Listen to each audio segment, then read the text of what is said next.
The following program was provided by an independent producer solely responsible for its content. The opinions expressed do not necessarily represent the views of this station, its staff, board of directors, or underwriters.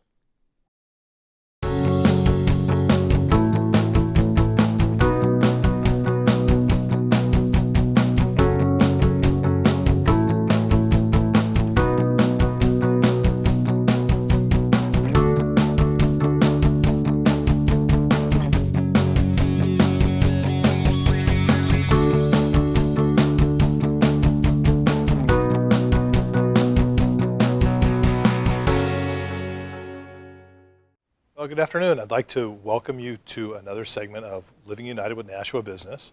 This is a television show where we interview local businesses who give back philanthropically in our community. Today I have with us Michael Licata and Heather Tebbetts from Liberty Utilities. Michael is the Director of Government Affairs, and Heather is a utilities analyst. And we're going to talk with them a little bit about how they give back in the community and how Liberty Utilities gives back. So I'd like to welcome you both to our show today. Thanks. Thank you for coming on. Oh, great to be here. I always start with a sort of a truth in advertising, transparency, just segment. And I should say that Heather is on our board at United Way of Greater Nashua, and plays a lot of different roles on our board, including chairing our marketing committee, and she's involved with our finance committee, and also involved with our annual campaign committee. So thank you for being here. I'm sure you do a lot of other things besides that in the community, but I want people at least to have that connection. So why don't we start out? I would like to talk a little bit about just some personal stuff. I think you're both native Nashuans, or native from our greater Nashua community. Is that right? Yeah, I was born at St. Joseph Hospital and grew up in Hollis, and pretty much lived almost my whole life in New Hampshire, except for a small stint where I worked in Washington, D.C. And how was it to be in Washington, having grown up your whole life here in New Hampshire? Obviously, very different environment, right? Yeah, it was right after I had graduated from college, and I was working for a member of Congress from New Hampshire, so I still had that sort of connection to New Hampshire, kept my New Hampshire driver's license, and it was a fun experience. It was a great city. It was I really enjoyed it for that time in my life, and at a certain point, I think it's pretty common. Folks get to a certain age and want to settle down, want to be closer to their family, buy a house, start a family, and so my wife and I moved back several years ago. I was just talking with somebody who I met recently from BAE Systems at the Chamber of Commerce, and he was also in government affairs down in Washington, and his family's from Hollis. His wife's family's from Hollis. I bet you might even know them. Dave Cuzzy? No, but we'll talk afterwards. But you might. But they just moved back. He's so glad to be back in New Hampshire. He feels like he can breathe again. They're living in Merrimack now, but it's just for the kids and the family. Yeah. He's just as glad to be out of the Beltway. Yeah, absolutely. No, we, like I said, it was great to be down there for that time in our lives, and I really enjoyed the experience, but it's nice to be sort of back home. How old are your kids? My son is 6 years old, and my daughter is 4 years old. And so what is it that they're into? Six, I remember both ages well. Yeah, my son is really into a bit of everything.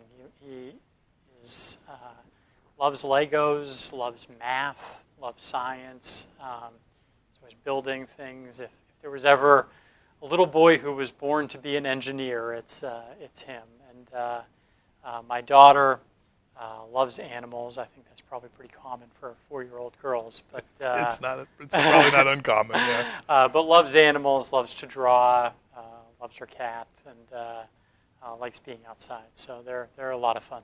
Yeah, those are great ages. There are some ages in there that are not so awesome, but 6 and 4, I remember being really great ages. So, and Heather, so this is so funny. Like, I know your husband, and I've known him for years, Seth. And when I came to work at United Way, I just saw Heather Tebbetts on our board of directors, and I'm like, that's a very unusual name. It's not a super common name. Although here in Nashua, it's a pretty well-known name, actually. And lo and behold, you're Seth's wife. That's right. So tell us your local story. So I grew up in Hooksett and born and raised, went to college here, Franklin Pierce University over in Ringe, and worked at PSNH for a long time before I went to Liberty. And I met my husband about 13 years ago, and we're married now. We have a dog, no children, and we live in Nashua. So I was stalking you on Facebook. We can do that these days, right? I couldn't find you. I'm not on. But you were connected anyway on Facebook, and I noticed that it was so cute. It says Seth and Heather are in a relationship, and I was going like through the events of your lives. So Seth and Heather got married, and it's just adorable. So That's so funny. yeah, you got to look at your own Facebook page once in a while. Yes, It's pretty cute. So describe a little bit your roles at Liberty Utilities, very different roles. So let's start with you, Heather, since I know a little bit about what you do, but not too much. You're an analyst. What does that mean? So a lot of what my responsibilities are is revenue requirements for the company. I do a lot of analysis. I also participate in a lot of dockets before the Public Utilities Commission, which a lot of people might think of as like a case for something. And I testify on behalf of the company. So I spent a lot of time up in Concord, up at the commission. So for the layperson, which I am for sure, I would say, is this accurate? You kind of figure out what the utility needs to get in revenue to sustain itself. You translate that into a rate, and then you, as a utility, propose that to the Public Utilities Commission, I suppose, and you go testify to justify that rate, whatever it is, increase, decrease, whatever it is. Is that pretty much? That's one example of why I would be up there. There could be other reasons for dockets to be open, such as, we'll say, a case study on something such as net metering, maybe. That's just another example why I'd be up there, which doesn't have a rate impact necessarily, but it's a discussion. So in terms of the utilities activity and things, in all things energy, do you get involved with projects like Northern Pass, for example? No, so Liberty Utilities, the electric side of the company, we only own distribution, which is the poles and wires you see when you're driving down Main Street. We don't own transmission. We don't own generation. Transmission are the poles and wires you see that are 100 feet tall. Lots of times you'll see them through a right-of-way, which is the Northern Pass example. And we don't own any generating facilities. So you're like that last, what do they call it, the last 100 feet? Sure. Okay. We're the local distribution company. So what we do is we procure power on the market, and then we participate in the ISO New England transmission market to provide those services. But it's a complete pass-through to the customer because we don't own those. Okay. Good. Well, then that sounds actually really interesting and like a very diverse job. Like you do a lot of different things. Sometimes people don't think their own job is interesting. It sounds to me like it is. It very well can be. Very interesting. Okay, Michael. So in government affairs and community affairs, what is it that you get involved with? Sure. So I represent the company before the state legislature. Oftentimes I work pretty closely with Heather and her counterparts in the regulatory group. There's dockets, in the dockets that Heather mentioned at the Public Utilities Commission.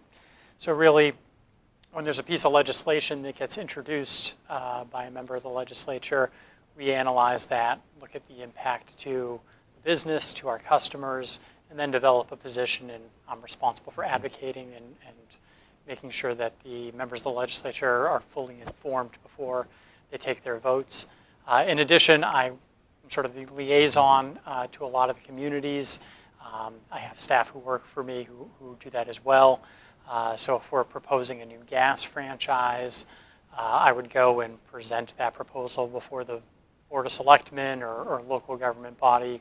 Work What with do you these mean by stakeholders. a gas franchise? Sure. So people are kind of familiar with the concept of like a cable franchise. Yeah.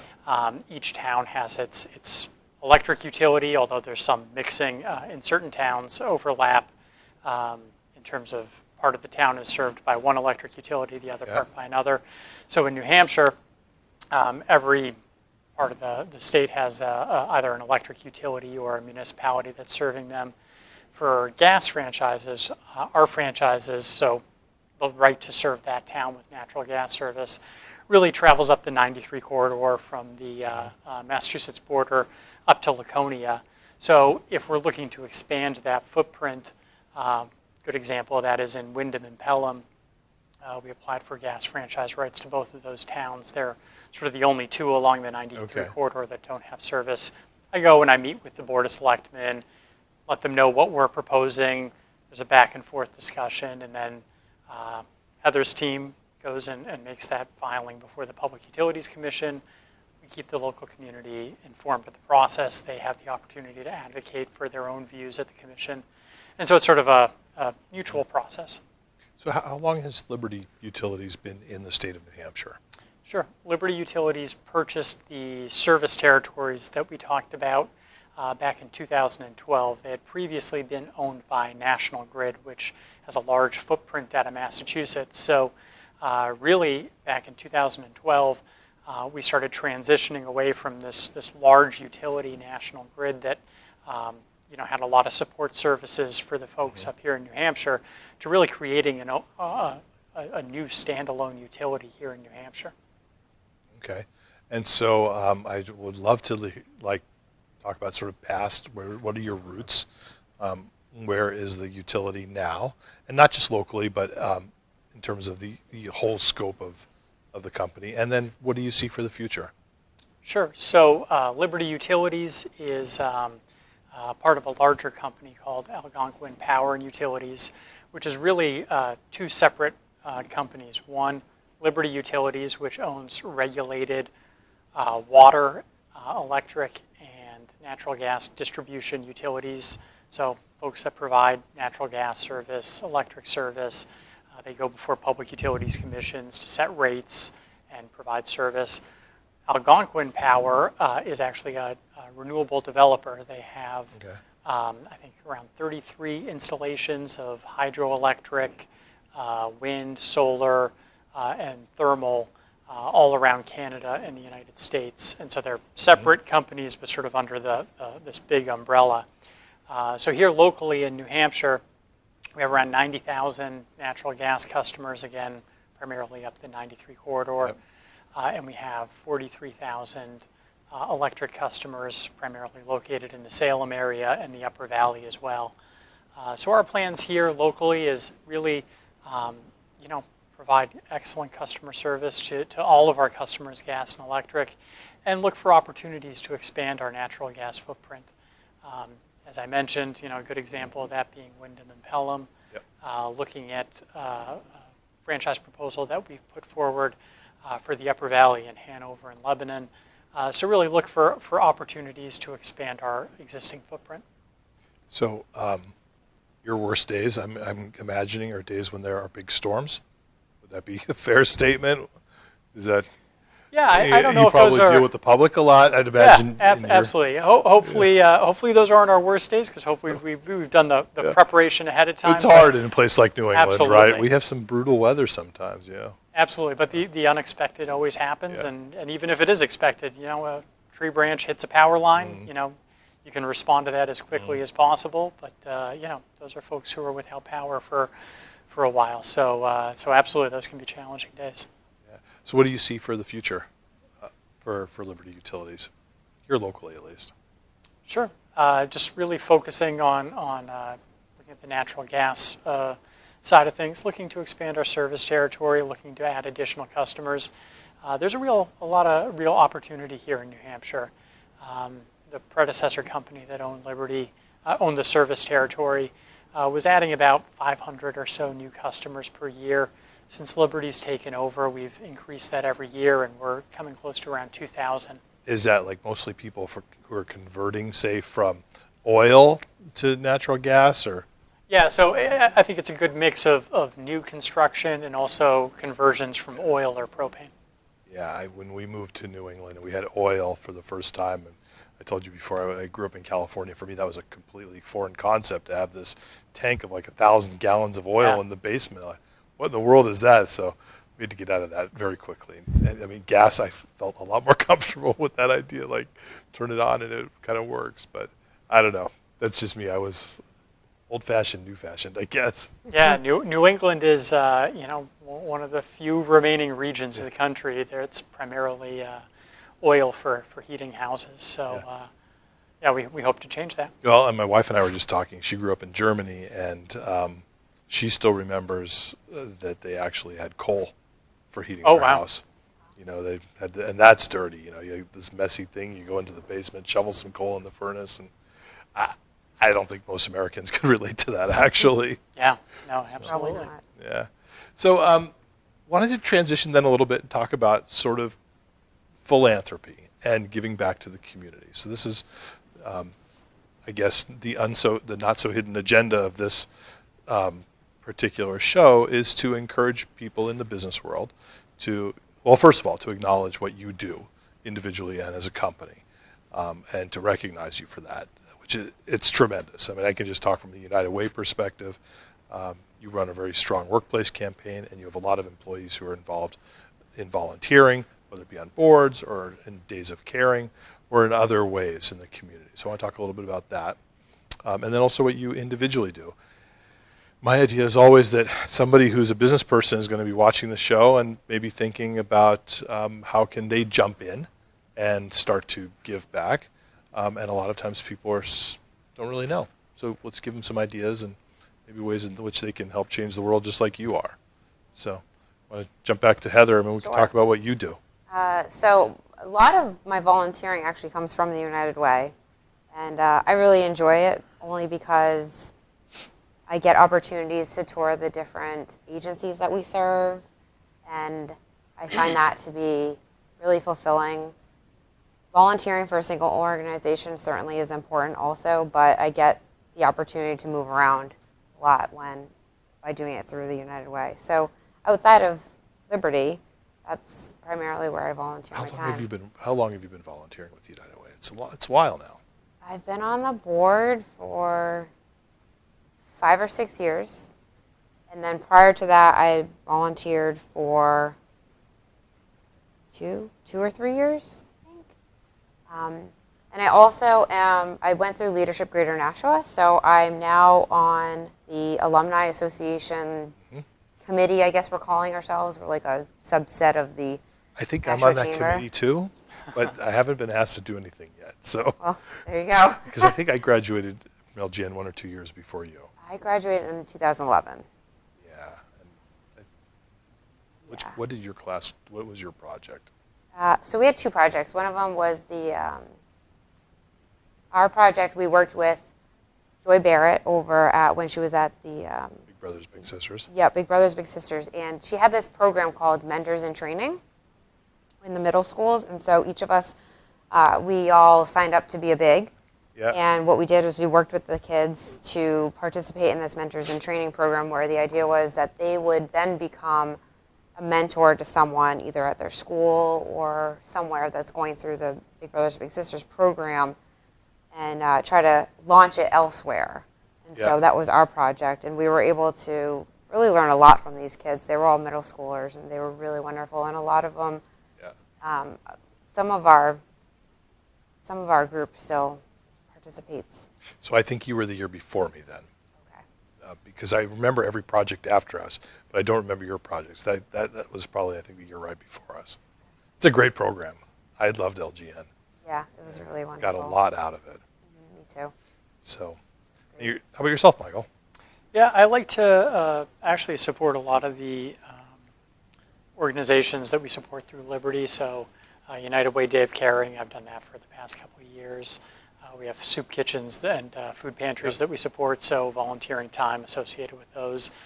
Just a lot of great programs that employees have identified that the company supports and encourages, all employees to support as well. So I try to find volunteer opportunities through there. Yeah, and of course, Liberty has a great workplace campaign with United Way, and that's a way in which a lot of money is raised and then put back into the community through the various United Ways in all of your footprints, I'd imagine. Yeah, so our campaign is run throughout the state because we have work centers here in Nashua, and our corporate office is in Londonderry. We also have offices in Manchester, Keene, Tilton, Lebanon, Charlestown, and Concord. And so we have a big footprint in the state, and with that comes working with Monadnock, Nashua, and Granite United Ways. So our overall campaign is about $40,000 a year. Did you do anything with Seacoast as well, or? We don't serve the Seacoast area, so we don't Okay. work with Seacoast Okay. at all. So yeah, we're about $40,000 campaign, which I think is a lot actually, considering we only have about less than 300 employees in New Hampshire. That's So remarkable. It's a very good Yeah. campaign considering. Yeah, and you're sort of like, I know you're like the coordinator or a major coordinator of all of that at Liberty. Is that? I coordinate Or the are day of you caring. like it? I'm it. Yeah, I guess I'm it. I coordinate the day of caring, Yeah. and I coordinate all of our workplace campaigns. So I drive to Lebanon. I work with them up there and Keene, and wherever we're going to have our rallies, I'm at all of the rallies to ensure that, if there's questions or anything that needs to be answered is answered. And I know you'll call me, and I'll go hit the road with you this year too. So. Yes. Okay. And I think we have this event coming up in a couple of weeks that I wanted to talk a little bit about. The sleeping in a box event. I've heard it called lots of different things, but I know when I tell people about it, I just sort of advertise it as, who wants to come sleep with me at on Amherst Street in a box, and most people look at you like, what? So this is United We Sleep to end homelessness and hunger. You're very involved with that. Maybe we can talk a little bit about that. What does that mean to you? Because you jumped right on the bandwagon. Yeah, so it was really important to me. When I drive to work every morning, I live in Nashua, so I drive to Londonderry. That's where I work out of. And every morning I drive by people outside. I can see them under the bridge driving over. And I also see people standing outside with signs. And so every morning it's a reminder that I'm lucky enough to have a really, really wonderful job, and my husband too, and that we're able to live the lifestyle that we do. And there are people out there who don't have that opportunity, or they don't know how to get that opportunity. And so knowing that when you pitched the sleep out on Amherst Street, I thought, it can't be that bad. Right? Is Seth coming? I don't think he's going to come. I don't know. Maybe he'll come for the evening, but he's not sleeping outside. We'll pressure him. We'll put on the pressure. Yeah, moral support. He's not sleeping outside. So it's really important to me, and I've pushed it really hard, even at work. People think I'm a little crazy to be sleeping outside. They think that they're like, oh my gosh, what's going to happen? I'm like, oh, I'll be fine. We're going to have fun. It's going to be a great night. We are going to have fun. It is going to be a great night, and we are going to have some police there to make sure we don't get in trouble either. So, yeah, it's if you look at the space, my biggest concern was before looking at the actual space in front of the community college was, gosh, we're going to be very close to the street. We're actually not. I mean, it's a huge space, so we're not. I don't think there's any risk of anybody rolling out of bed and into the street or something like that. I won't roll off my box. Okay. Well, and you're local, Mike, so it's an open invitation if you'd like to come. Excellent. We have a box with your name on it. So, Wonderful. and if you don't use it, it's got my name on it because it's the same name. There you go. Good. I appreciate you jumping in on that. I mean, that's a lot of, it's sort of a leap of faith to do that. So. Very excited to do it. Yeah. And I'm actually really excited that the United Way is doing it in Nashua, because I don't think we've ever done an event like this before, and I think it's a really wonderful way to engage people in the community in ways that they never would have been engaged before. I've raised money. Everyone who's given me money, mostly it's $25, $50. Yep. And at $1,500, I got $500 to go. So that just tells you that lots of different people who've never touched the United Way have supported the cause. 200 ahead of you. There you go. but that's not a lot because we're very close in that. So Liberty as a whole also does a lot to give back besides what you do individually. And maybe you can give one or two examples for other companies to draw some inspiration from. Sure. One of the great programs we have at Liberty is called our Liberty Days program. We actually encourage all of our employees to spend up to 3 days volunteering in communities that we serve and we work in and they live in. So Day of Caring is a great example of that. We hope to have a good contingent of Liberty employees who can take time out of the workday to go and volunteer. If an employee wants to volunteer on in an event on a weekend, they run it by their supervisor, get the okay. They spend the time volunteering, and then they can actually take a day off later that week. So it's really to try and give employees the time to volunteer in the communities that we serve and really interact with our customers in a different way. What's the business case for you to do that? I mean, it feels good, and it's important to do, but what's in it for Liberty Utilities to do that? Oh, it's great to be able to interact with our customers and show a different side of the utility to our customers. So, most of us just pay our utility bill, the meter reader comes by, if there's an outage, they call the electric company. But to see someone with, blue Liberty shirt, planting a tree, working at a soup kitchen, a cardboard box on the side of the road, Right. Raising money for homelessness. It really, and to know that the company has, encouraged the employee to do that and made it possible to set aside time so that they can do that during the workday. Hopefully, they see that as a positive reflection on the company, and that, certainly pays back.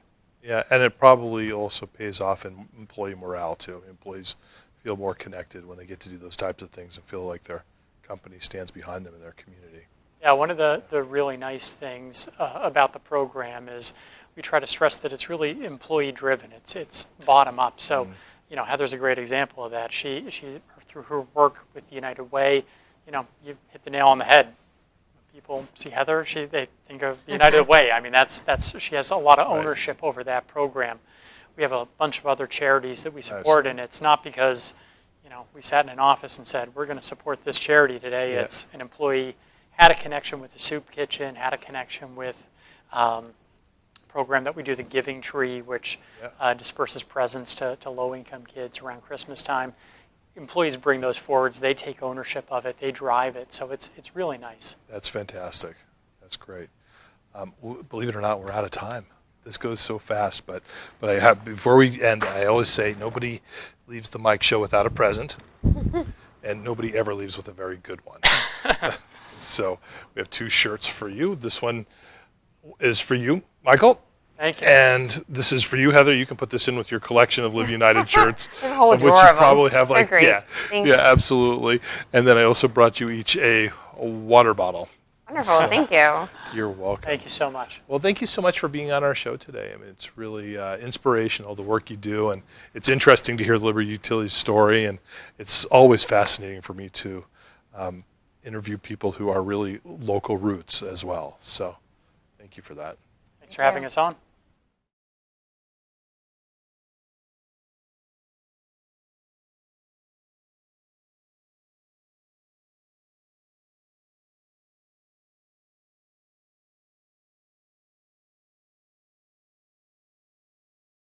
The preceding program was provided by an independent producer solely responsible for its content. The opinions expressed do not necessarily represent the views of this station, its staff, board of directors, or underwriters.